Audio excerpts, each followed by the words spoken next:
Uttaranchal University, Dehradun, NAC A+ accredited university. Hi hello నమస్తే welcome to మనం TV. నేను దుర్గా. ఏపీలో ప్రజల సొమ్ముని సప్రయోజనాలకు వాడుకున్నారంటూ హైకోర్టులో ఒక పిటిషన్ దాఖలు చేయడం జరిగింది. అయితే హైకోర్టు 3 వారాల గడువు ఇచ్చి 3 వారాల్లోగా నివేదిక ఇవ్వాలంటూ ప్రభుత్వాన్ని ఆదేశించడం జరిగింది. అయితే దీనిపై స్పందించేందుకు మనతో ఉన్నారు ప్రముఖ అనలిస్ట్ అప్పసాని రాజేష్ గారు. ఇప్పుడు వారితో మాట్లాడదాం. సార్ నమస్తే. సార్ నమస్తే అమ్మా. ఏపీ ప్రభుత్వం ఏదైతే ఉందో ప్రజల సొమ్ముని దుర్వినియోగం చేశారు అంటూ పిటిషన్ దాఖలైంది.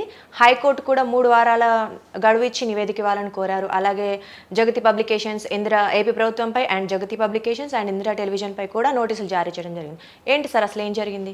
చెన్నుపాటి సింగయ్య గారు అని చెప్పని ఆయన పబ్లిక్ ఇంట్రెస్ట్ లిటిగేషన్ నిన్న గౌరవ హైకోర్టులో ఫైల్ చేయడం జరిగింది. కంటెంట్ ఆఫ్ ది కేసు వచ్చేటప్పటికి ఏంటి అంటే, ఆంధ్రప్రదేశ్ ప్రభుత్వం అంటే పార్టీ నాయకుడిగా ప్రభుత్వ అధినేతగా ఉన్న జగన్మోహన్ రెడ్డి గారికి వ్యక్తిగతంగా ఆయనకి ఎలివేషన్ ఇచ్చే ఉద్దేశంతో ప్రజాధనంతో నిత్యం ప్రకటనల పేరిట ఆయనకి రాజకీయపు మైలేజ్ ఇవ్వడం కోసం ప్రజాధనాన్ని ఖర్చు పెడతా ఉన్నారు.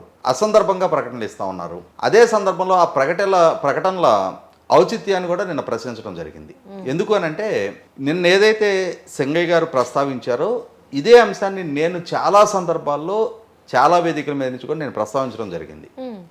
ఆంధ్రప్రదేశ్ రాష్ట్ర ప్రభుత్వం సంక్షేమ పథకాల విడుదల సందర్భంగా కానీ, లేదు ఏదైనా ఒక కొత్త పథకం ప్రకటన సందర్భంగా కానీ న్యూస్ పేపర్లో ఫుల్ పేజ్ యాడ్లు ఇస్తూ ఉన్నారు.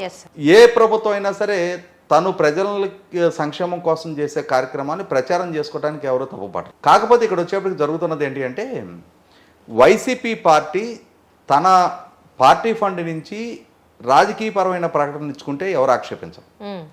కానీ ప్రభుత్వ ధనంతో రాజకీయపరమైన ప్రకటనలు ఇవ్వడానికి వీల్లేదు. ఎందుకంటే ఇన్ఫర్మేషన్ అండ్ బ్రాడ్కాస్టింగ్ సంస్థ వాళ్ళ ద్వారా ఆ ప్రకటనలు ఇష్యూ చేపిస్తూ ఉన్నారు.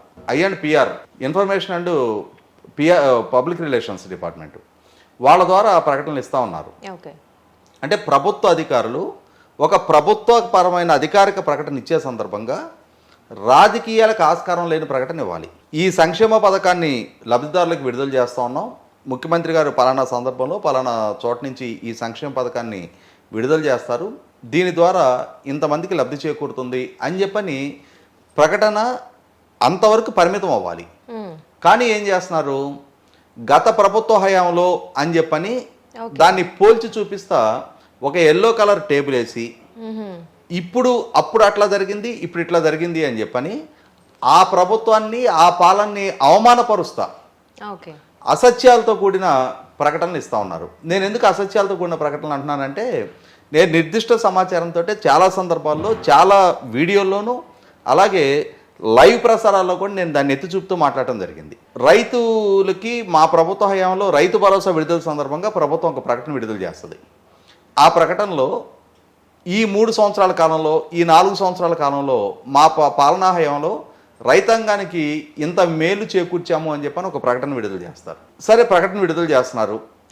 1,40,000 కోట్లు 1,50,000 కోట్లు లబ్ధి రైతాంగానికి చేకూరింది అని చెప్పని ప్రకటన విడుదల చేస్తూ ఉన్నారు. దాంట్లో ఆ డీటెయిల్స్ మనం ఒకసారి స్టడీ చేస్తే వాళ్ళే ఒక టేబుల్లో ఏ హెడ్ కింద ఎంత ఖర్చు, ఎంత లబ్ధి రైతాంగానికి చేకూరింది అని చెప్పని ప్రకటన విడుదల చేస్తారు.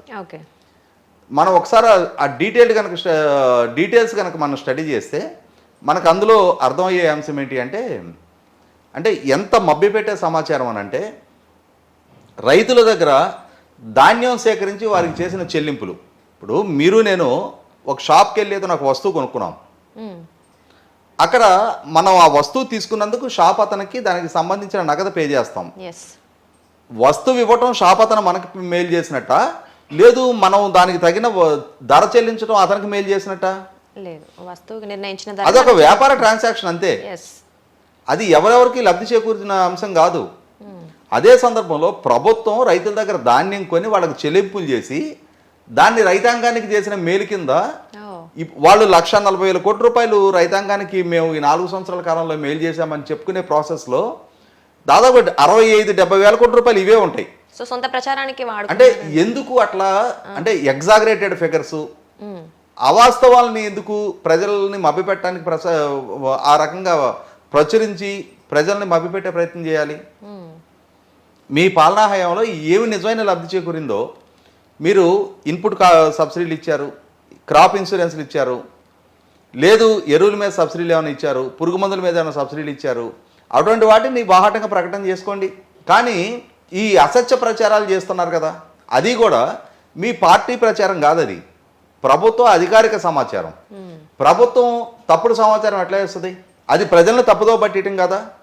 దానికి పాల్పడిన ఆ కన్సర్న్డ్ ఉద్యోగులు ఎవరైతే ఉంటారో, ఉన్నతాధికారులు ఎవరైతే ఉంటారో వాళ్ళు బాధ్యులు కదా. ఇవాళ ఒక న్యూస్ పేపర్లో ఫ్రంట్ పేజ్ మొత్తం ఫుల్ యాడ్ ఇవ్వాలి అని అంటే కోట్ల రూపాయల ఖర్చుతో కూడుకున్న వ్యవహారం అది. ఒక సంవత్సర కాలంలో కనీసం అటువంటి ప్రకటనలు ఒక నెల రోజుల పాటు వస్తున్నాయి. అంటే 30 రోజుల కనీస మాత్ర ప్రకటనలు వస్తూ ఉన్నాయి. వివిధ పథకాలకు సంబంధించి లేదు, ఇంకెక్కువే రావచ్చు. ఎన్ని కోట్ల రూపాయలు ప్రజాధనాన్ని ఖర్చు పెడుతున్నారు, ఎన్ని పత్రికలకు విడుదల చేస్తూ ఉన్నారు, ఎన్ని టీవీ ఛానల్స్లో అటువంటి ప్రసారాలు చేస్తూ ఉన్నారు. ఇవాళ థియేటర్స్కి వెళ్ళినా అదే, AP fibre net channels open చేసినా అదే ప్రచారం. ఈ ప్రచారం ఇన్ని కోట్ల రూపాయలు ప్రభుత్వం నుంచి ఖర్చు పెడుతున్న సందర్భంగా వక్రీకరణలతో కూడుకున్న సమాచారాన్ని ప్రజలకు అందిస్తూ ఉన్నప్పుడు రాజకీయ లబ్ధి చేకూర్చే ప్రచారాలు ప్రజల డబ్బుతో చేయించుకోవడానికి ఆస్కారమే లేదు, సహించలేని విషయం అది. ఇటువంటి సందర్భంలో నేను చాలా సందర్భాల్లో కూడా ప్రతిపక్ష పార్టీలు ఇటువంటి వాటిని కోర్టులో ఎందుకు ఛాలెంజ్ చేయవు, ఇటువంటి తప్పుడు సమాచారం ఇస్తున్నారు అని చెప్పని నేను నిర్దిష్టమైన సాక్ష్యాధారాలతో నేను మీడియాలో చాలా సందర్భాల్లో ప్రశ్నించడం జరిగింది. కానీ ప్రతిపక్ష పార్టీల వైపు నుంచి దాన్ని కోర్టులో ఛాలెంజ్ చేయలేదు. కానీ ఈరోజు చెన్నుపాటి సింగయ్య గారు అని చెప్పని నేను రాత్రి వార్తలో విన్నా. 84 years అంట ఆయనకి. అంత పెద్ద ఆయనకి ఇది ఒక సామాజిక స్పృహతోటి ఇది ఒక కీలకమైన అంశం, న్యాయస్థానాల్లో ప్రస్తావించాల్సిన అంశంగా ఆయన భావించారు. న్యాయస్థానం తలుపు తట్టారు. ఖచ్చితంగా ఇటువంటి వాటిని అడ్డుకొని తీరాల్సిన అవసరం ఉంది. ఎందుకంటే ఇవాళ ఈ ప్రకటనలు ఇస్తున్న దాంట్లో హేతుబద్ధత కూడా గమనించుకుంటే దానికి సుప్రీంకోర్టు మార్గదర్శకాలు ఉన్నాయి. అంటే ఒక ప్రభుత్వ ప్రకటన విడుదల చేసే సందర్భంగా రాజకీయ పార్టీల రంగులు వాడకూడదు, అధికారిక సమాచారాన్ని విడుదల చేసే సందర్భంగా ప్రభుత్వ ప్రకటన, అది రాజకీయ పార్టీల ప్రకటన కాదు, రాజకీయ పార్టీల రంగులు వాడకూడదు, వ్యక్తులకి ఎలివేషన్ ఇచ్చే విధంగా ప్రకటనలు ఇవ్వకూడదు. అదే సందర్భంలో ప్రకటనలు ఏ సంస్థలకు ఇస్తున్నారు అనే దాంట్లో కూడా కొన్ని మార్గదర్శకాలు ఉన్నాయి. అంటే సర్క్యులేషన్ ప్రాతిపదికగా ఆయా సంస్థలకున్న సర్క్యులేషన్ ప్రాతిపదికగా ప్రకటనలు ఇవ్వాలి. కానీ జగన్మోహన్ రెడ్డి గారి ప్రభుత్వం ఏం చేస్తుంది? రాజకీయంగా వివక్ష ప్రదర్శిస్తా వాళ్ళ సొంత మీడియా సంస్థలకి మొట్టమొదటి ప్రయారిటీ ఇచ్చుకొని ఆయనకి భజన చేసే, ఆయనకి బాకా ఊదే సంస్థలకి మిగిలిన ప్రయారిటీ ఇస్తా ఉన్నారు తప్ప ఆయన ప్రభుత్వంలో ఆయన పాలనలో ఉన్న తప్పొప్పుల్ని ఎత్తి చూపే పత్రికల పట్ల వివక్ష ప్రదర్శిస్తా ఉన్నారు. ఈవెందో వాటికి అత్యధిక సర్క్యులేషన్ ఉన్నా కూడా వాటిని పరిగణలోకి తీసుకోవటల్లా ఇది 100% ఆక్షేపణీయం, సుప్రీంకోర్టు మార్గదర్శకాలని ఉల్లంఘించినట్టు. ఇటువంటి సందర్భంలో సుప్రీంకోర్టు మార్గదర్శకాన్ని ఉల్లంఘించడం అనంటే అదొక నేరపూరిత చర్య. ఉద్దేశపూర్వకంగా తమకు ఉన్న అధికారాన్ని దుర్వినియోగపరిచిన కింద పరిగణలోకి తీసుకోవాలి. ఇది జగన్మోహన్ రెడ్డి గారు ఈ విధమైన ఈ ప్రచార కార్యక్రమాలకే ఈ 5 సంవత్సరాల కాలంలో 4,000 కోట్ల రూపాయల వరకు ఖర్చు పెట్టారు అని చెప్పని వార్తలు వస్తున్నాయి. ఇప్పుడు ఈ కరెంటు అంటే ఈ మార్చి 31తో ముగిసే ఆర్థిక సంవత్సరానికి ఇంకొక 180 కోట్ల రూపాయలు ఖర్చు పెట్టడానికి ఇంకొక 680 కోట్ల రూపాయలు ఖర్చుకు అనుమతి ఇవ్వమని చెప్పని ఆర్థిక శాఖని వేడుకున్నట్టుగా కూడా వార్తలు వస్తూ ఉన్నాయి. అంటే అసలు దానికి అంతం ఎక్కడ? ఎన్నికలు సమీపిస్తూ ఉన్నాయి. అంటే ఇక నిత్యం మీ ప్రచారాలతోటి ప్రజల్ని అంటే ఎటు చూసినా మీ బొమ్మ కనిపించే విధంగా ప్రజల్లో మైండ్ మేకోవర్ చేసుకోవడానికి ఆయన సింగయ్య గారు ఎవరైతే ఉన్నారో ఆయన సిబిఐ విచారణకు కూడా ఆదేశించాలి అని కోరినట్లుగా తెలుస్తుంది. అయితే అసలు సిబిఐ విచారణ ఉంటుందంటారా? ఒకవేళ నేరం రుజువు అయితే ఎలాంటి చర్యలు ఉంటాయి? ఇక్కడ ఒకటి వాస్తవం. ఇప్పుడు ఆయన మెయిన్ ప్లీ ఏంటి అంటే ఏదైతే ఇంత డబ్బు జగన్మోహన్ రెడ్డి గారికి రాజకీయ ప్రచారానికి వాడారో వాళ్ళ పార్టీ నుంచి రికవర్ చేయండి ప్రభుత్వ ధనాన్ని. వాళ్ళ రాజకీయపు అజెండా అమలుపరచుకోవడానికి ఆయనకి వ్యక్తిగతంగా ఎలివేషన్ ఇవ్వడానికి ప్రభుత్వ ధనాన్ని ఖర్చు పెట్టారు కాబట్టి అది వాళ్ళ పార్టీ నుంచి రికవర్ చేయమని చెప్పని కోర్టులో ఫైల్ చేయడం జరిగింది, కేసు ఫైల్ చేయడం జరిగింది. అంతిమంగా కోర్టు నిర్ణయిస్తూ చూద్దాం.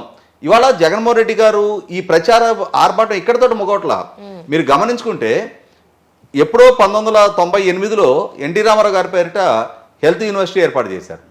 ఆ పేరు మార్చి వాళ్ళ నాన్నగారి పేరు పెట్టడం, కృష్ణా జిల్లాలో తాటిగడప మున్సిపాలిటీకి డాక్టర్ వైఎస్ఆర్ తాటిగడప మున్సిపాలిటీ అని పేరు పెట్టడం, కృష్ణా జిల్లాలో వేదాద్రి దగ్గర లిఫ్ట్ ఇరిగేషన్కి వైఎస్ఆర్ లిఫ్ట్ ఇరిగేషన్ అని చెప్పని పేరు పెట్టడం, అంబేద్కర్ గారి పేరిటున్న విదేశీ విద్యా పథకానికి అంబేద్కర్ గారి పేరు తీసేసి జగనన్న విద్యా దీవెన అని చెప్పని పేరు పెట్టడం, ఇవన్నీ చూస్తుంటే ఏంటంటే ఆ ప్రచార పిచ్చి మరీ పీక్ చేరిపోయింది.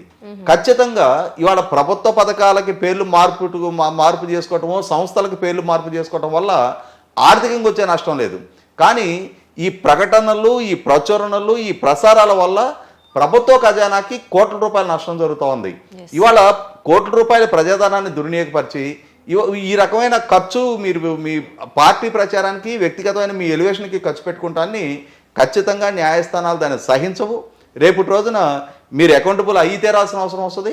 ప్రజలు మీ భ్రమల్లో మీరు చూపించిన రంగుల స్వప్నాన్ని 2019కి ముందు ప్రజలు నమ్మారు. ఇవాళ మీ పాలన చూస్తున్నారు, మీ పాలన దక్షతను చూస్తున్నారు, మీ పరిపాలన వల్ల వాళ్ళ జీవితాలు ఎదురైన మార్పు చేర్పును గమనించుకుంటున్నారు. ఇటువంటి సందర్భంలో ఎల్లకాలం మీ భ్రమంలో మునిగిపోవడానికి ప్రజలు సిద్ధంగా లేరు, ఉండరు. ఎస్ సార్, మొత్తానికైతే 3 వారాల గడువు అయితే ఇవ్వడం జరిగింది ఏపీ ప్రభుత్వానికి. చూద్దాం ఏం చర్యలు తీసుకుంటూ పోతున్నారనేసి sir. Thank you so much.